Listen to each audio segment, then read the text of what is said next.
Nein heißt Nein, zu jedem Zeitpunkt. Das wusste ich aber nicht. Und dann meinte jemand zu mir, Frauen, die sich so knapp bekleiden, müssen sich nicht wundern, wenn ihnen etwas passiert. Ich bin Emily und ich studiere Kunsttherapie im Master. Ich bin seit Jahren in Psychotherapie. Da sind viele Sachen passiert, leider. Ich habe früh ein sehr erwachsenes Gesicht gehabt und deswegen wurde ich auch immer für älter eingeschätzt. Und ich glaube, mit 12 hatte ich schon die ersten unangebrachten Kommentare. Ich war schon ein sexuelles Objekt in der Welt, obwohl ich noch mit Barbies gespielt habe. So. Und mit 15 ist das erste Mal was richtig Schlimmes passiert quasi. Da bin ich auch richtig, richtig schlecht in der Schule geworden, bin fast sitzen geblieben und habe eigentlich versucht, mich zu sedieren. Faktisch ist es halt manchmal vorgekommen, dass ich mit jemandem intim werden will. Und dann habe ich es mir zu irgendeinem Zeitpunkt anders überlegt. Habe das auch klar artikuliert, aber die andere Person hat sich im Recht gefühlt, einfach weiterzumachen. Ich bin halt diejenige gewesen, die halt viel Alkohol getrunken hat und deswegen hatte ich irgendwie so ein Gefühl von, ich bin schon selber schuld dran auch, dass ich gemerkt habe, das war ja nicht okay, das war ja gar nicht einvernehmlich, das war das, was es war, nämlich einfach sexuelle Gewalt. Und als das so durchgesickert ist, da habe ich mich richtig gehasst. Also ich fand mich einfach eklig. Ich wollte auch nicht ich selber sein. Und dann meinte jemand zu mir, Frauen, die sich so knapp bekleiden, müssen sich nicht wundern, wenn ihnen etwas passiert. Und das ist das gesellschaftliche Bild. Wenn man dann den Mut hat, so etwas zur Anzeige zu bringen, dann wird man als erstes gefragt, ja, was hatten Sie denn an?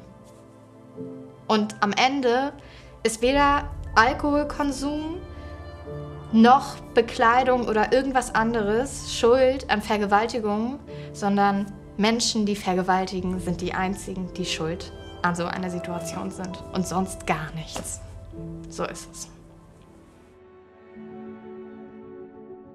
Wenn du sexuelle Übergriffe erlebt hast, dann such dir, sobald du es schaffst, jemanden, um darüber zu sprechen, damit du dich mit dem Thema nicht so alleine fühlst. Also ich habe keine einzige Freundin, die nicht mindestens schon mal gecatcalled wurde. Sexismus passiert halt auch im Kleinen. Ich musste mir so viele Sprüche anhören. Ich hatte meine grüne Perücke auf und dann wurde ich angehalten von einem Auto und die 2 Typen im Auto haben mich gefragt, ob ich untenrum auch grün wäre. Das ist mein Daily Hustle, ne? Aber es kann nicht sein, dass das so gesellschaftlich so etabliert ist. Der Moment, in dem ich verstanden habe, dass wenn ich mit einem Typen rumknutsche, dass ich danach nicht mit dem Sex haben muss und dass ich auch noch zwischendurch Nein sagen kann. Der ist erst echt spät gekommen, weil mich keiner darüber aufgeklärt hat. Nein heißt Nein, zu jedem Zeitpunkt. Das wusste ich aber nicht. Also zu einem Teil habe ich mich sehr einsam gefühlt. Da war so viel Schmerz, aber das war dann gut, weil eins meiner vielen Lebensmottos ist Turn the pain into power. Wenn ich tanze, dann bin ich in meinem Körper und kann einfach richtig Wut rauslassen. Und das hilft mir, unfassbar Aggressionen abzubauen. Ich bin super wütend darüber, was passiert ist. Ich glaube, dass es auch gesellschaftlich immer nicht so angebracht ist, dass Frauen wütend sind. Das wird nicht so gerne gesehen. Und kreatives Schaffen und Kunst hat mir geholfen, einen Schritt weg zu gehen von dem Druck der Gesellschaft und mehr Akzeptanz meinem Körper gegenüber zu empfinden. Gefühle wie Selbsthass oder sich selber eklig finden, gehen nicht weg, aber sind auf jeden Fall ein Stück weit erträglicher einfach. Das Ding ist, das eine ist der Gewaltakt in dem Moment und das andere sind die psychischen Probleme, die danach kommen, die Jahre gehen und wahrscheinlich habe ich noch mit 70 was davon. So richtig selbst geholfen habe ich mir eigentlich erst, als ich meine Therapie angefangen habe.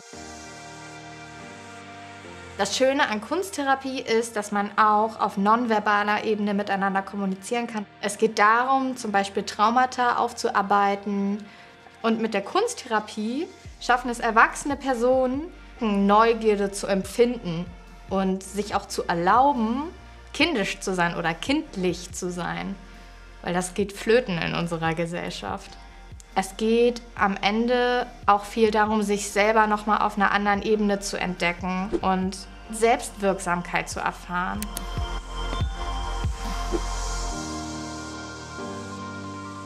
Ich bin sehr dankbar für meine Schwester, die einfach meine Seelenverwandte ist und immer da ist. Meine Schwester entwickelt sich sehr schnell und sehr viel weiter, ist einfach sehr selbstreflektiert und so hat schon immer sehr an sich gearbeitet und viele Werte, die ich heute vertrete, sind, glaube ich, so ein bisschen auch auf Emily's Mist gewachsen und ich habe mich sozusagen daran auch orientiert und sie war so ein bisschen auch meine Inspiration für vieles. Jetzt ist es erträglich. Deswegen sitze ich hier, es ist jetzt erträglich für mich. Puh, ich merke, dass ich bin so super stark. Das klingt jetzt scheiße, aber ich habe echt viel Mist mitgemacht. Mittlerweile bin ich richtig froh, ich zu sein. Und das, wenn ich jetzt so 10 Jahre zurückgucke, in eine Zeit, wo ich gerne wer anders gewesen wäre, dann ist das so geil einfach, weil ich hier sitze und ich bin richtig gerne ich selber und ich bin auch sogar echt glücklich. Ja. Vor allem bin ich mittlerweile einfach überzeugt davon, dass ich nicht an allem schuld bin, was so passiert ist. Und ich habe letztens so einen Spruch gelesen: Sei die Person, die du gebraucht hättest, als du jünger warst. Und ich bin diese Person. Und das macht mich fucking stolz. Ich möchte alle heranwachsenden Frauen unterstützen darin, ein festes Standing in dieser Welt zu haben und sich bestimmte Dinge nicht gefallen zu lassen, weil Frauen auf ihr Nein bestehen können.